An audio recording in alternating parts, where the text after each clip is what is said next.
It was a small town, the kind of place where everyone knows their neighbors. Blooming Prairie, Minnesota, a quiet farming community where life moved at a steady, predictable pace. But in March of 2018, that peace was shattered. A business partner grew concerned. He hadn't heard from David Riess in days, which was unusual. David was reliable, a man of routine. After multiple unanswered calls, the partner decided to drive over to the Riess home to check on him. He expected to find David, perhaps under the weather.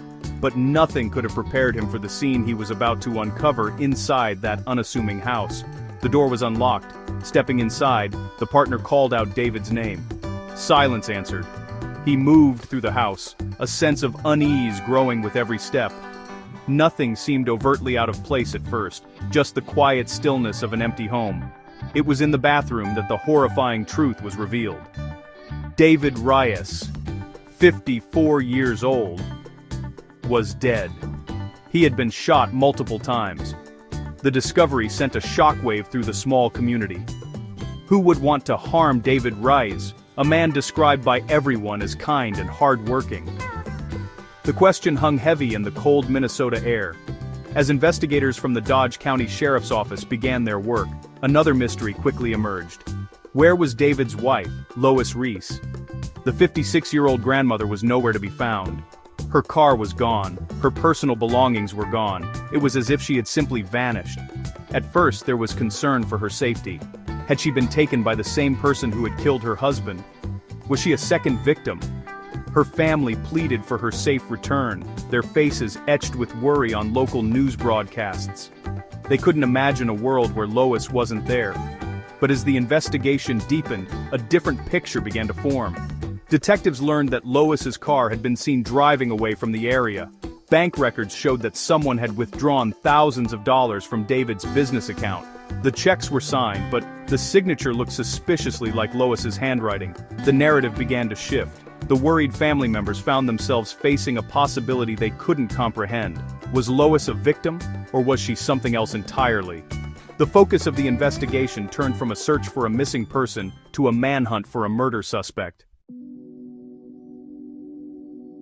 To the outside world, Lois Riess was the picture of a doting grandmother. She was known for her bright, friendly smile and her involvement in the community. She and David had raised a family, and she seemed to enjoy her life, frequently posting happy photos on social media. People who knew her described her as outgoing and personable, the last person you would ever suspect of having a dark secret. She was a regular at her grandchildren's sporting events, always there to cheer them on. She was, by all accounts, just a normal, friendly woman living a quiet life in small-town America. Nothing seemed out of the ordinary.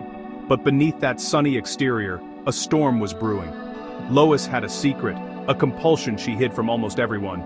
She was a problem gambler. This wasn't just a casual trip to the casino for fun, it was an addiction that had taken over her life.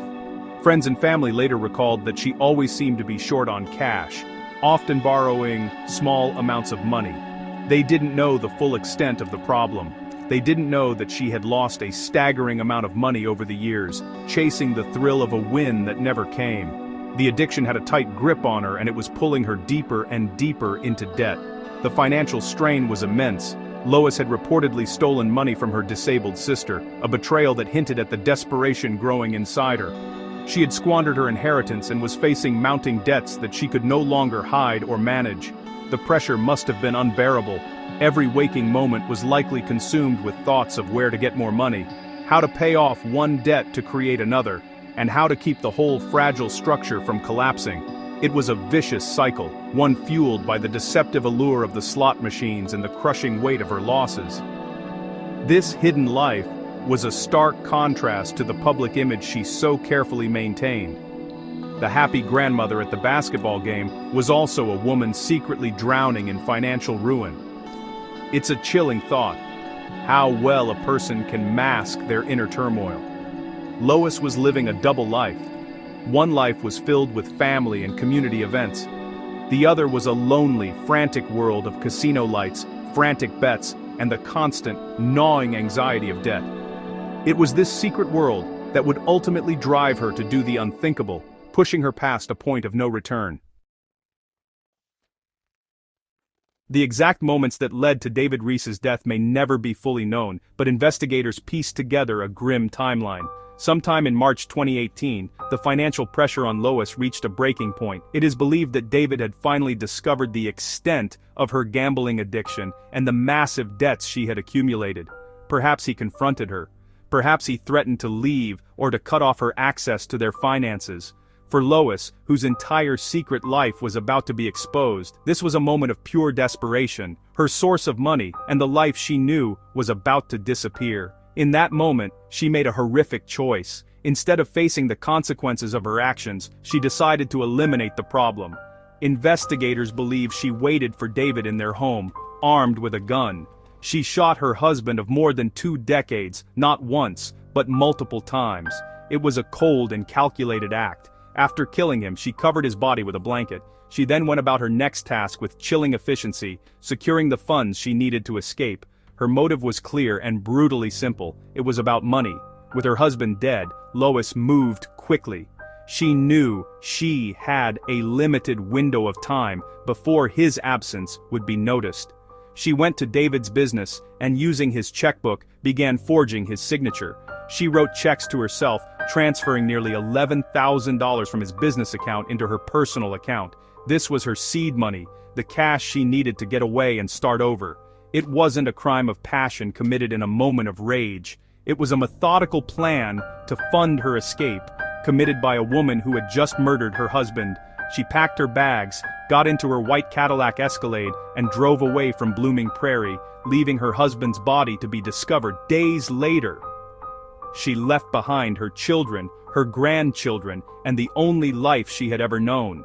She was no longer Lois Riess, the friendly grandmother. She was a fugitive, a killer on the run.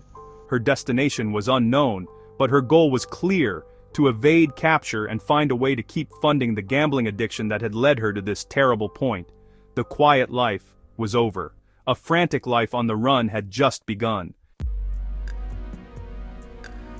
Lois Riess headed south, away from the cold Minnesota winter and the crime scene she had left behind. Her first stop was a casino in northern Iowa, just a short drive from her home. It was a telling move. Even as a newly minted fugitive, her first instinct was to gamble. Surveillance footage from the casino captured her on camera, appearing calm and relaxed as she played the slot machines. She even struck up a friendly conversation with a woman sitting next to her, smiling and chatting as if she didn't have a care in the world. It was a chilling display of her ability to compartmentalize and project an image of normalcy.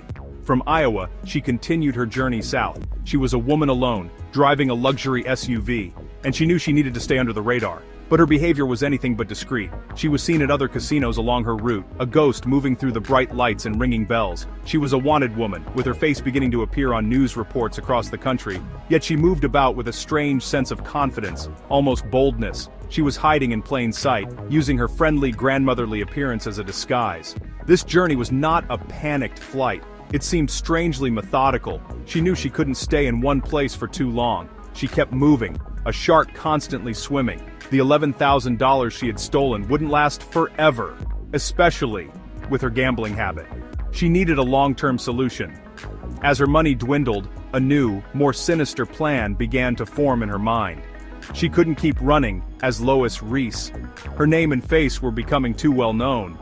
To truly disappear, she would need to become someone else. The idea of identity theft took root.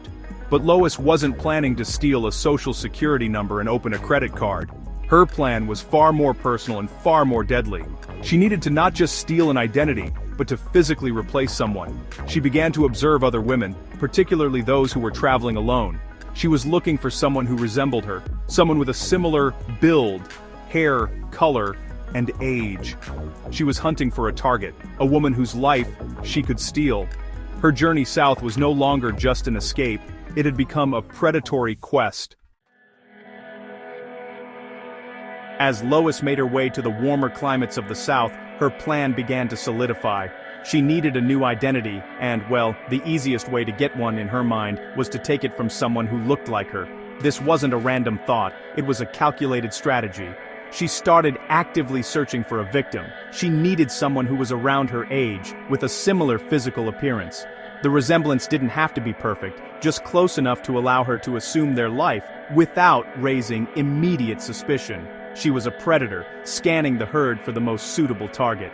her search eventually led her to Fort Myers Beach, Florida. It was a popular destination for tourists and snowbirds, a place where a new face wouldn't seem out of place. It was here that she found her target, Pamela Hutchinson.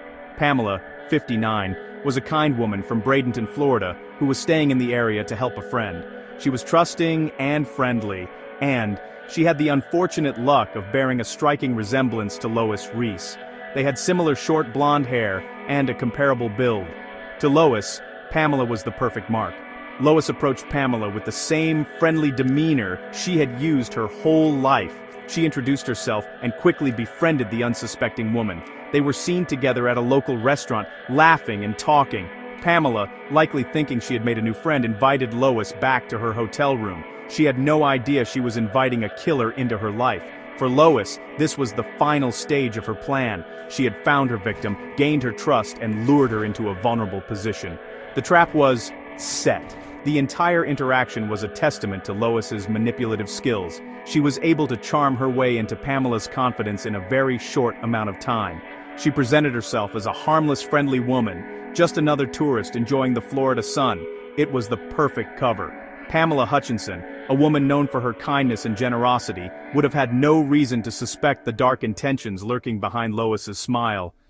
She was simply being herself, open and welcoming, unaware that her life was about to be stolen by the woman sitting across from her.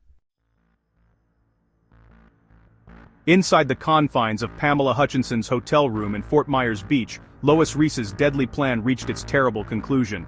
The exact details of what happened remain behind that closed door, but the outcome was tragically clear. Lois shot and killed Pamela Hutchinson using the same gun she had used to murder her husband back in Minnesota. It was a cold-blooded act, committed for the sole purpose of stealing another person's identity.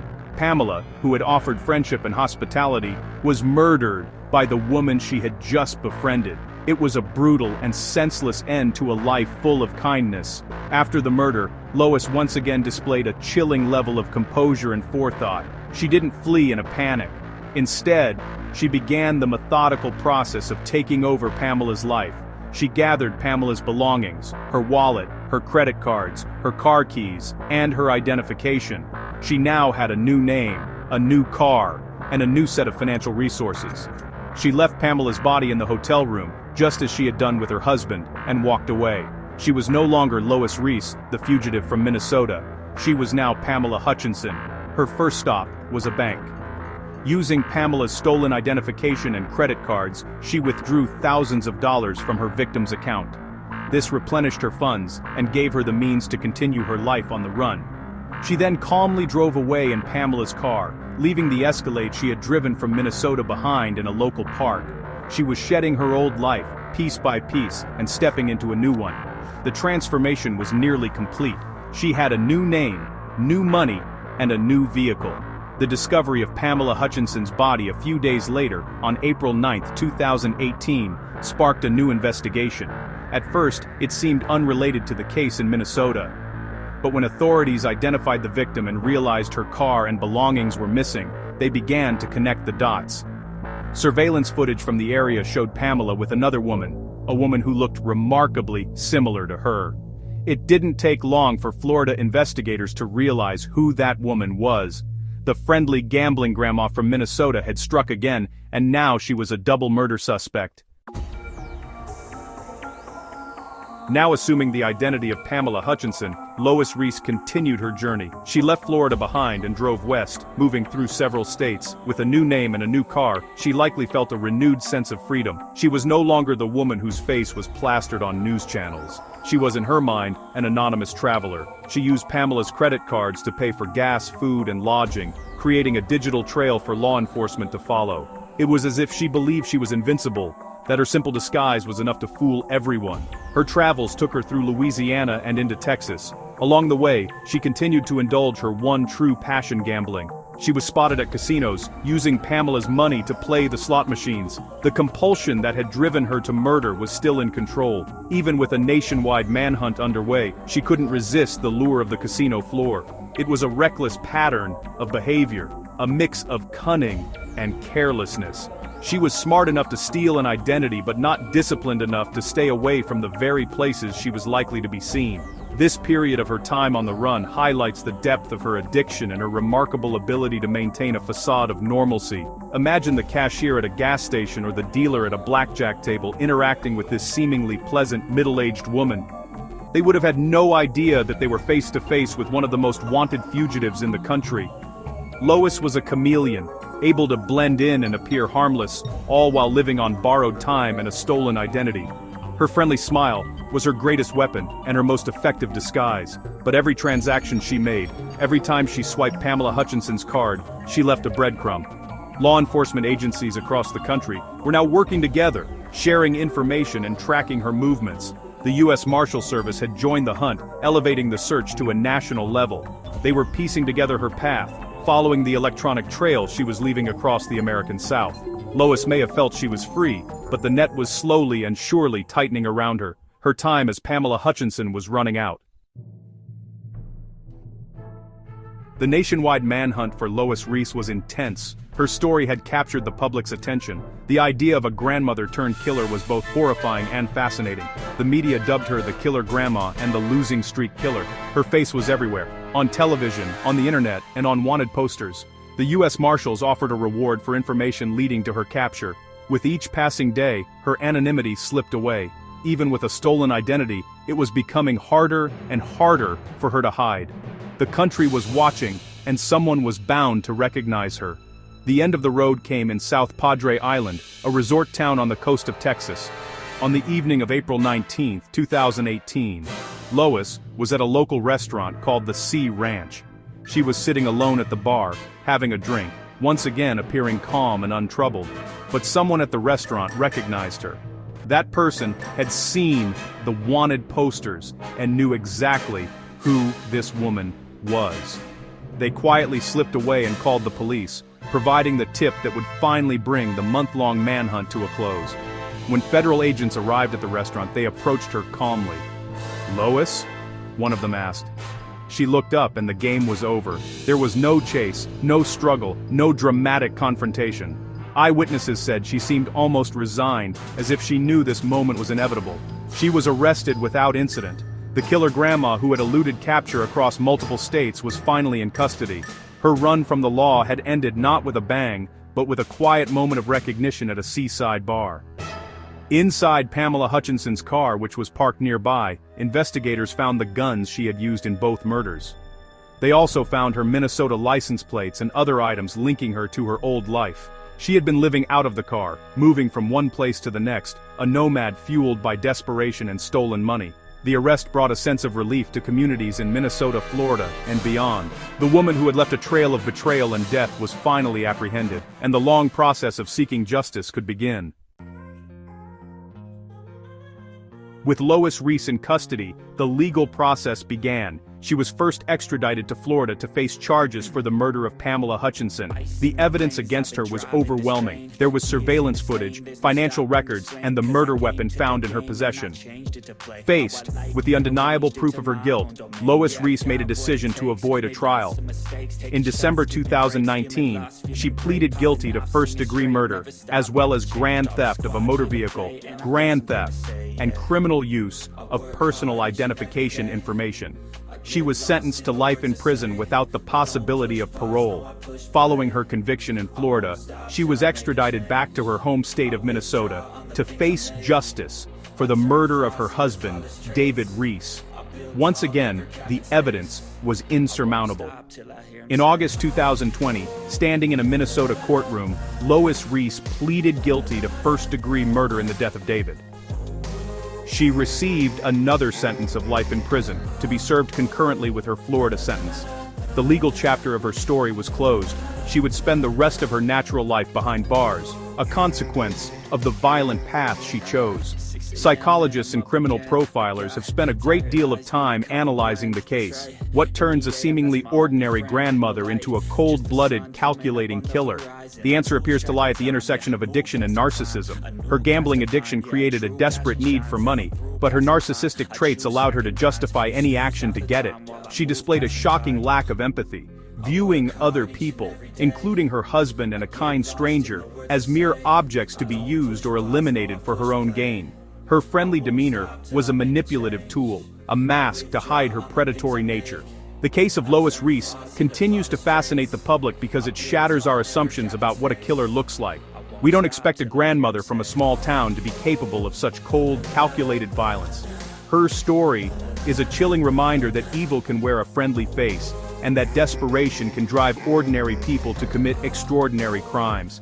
It serves as a dark cautionary tale about the secrets people keep, the destructive power of addiction, and the terrifying reality that sometimes the most dangerous people are the ones we would never suspect.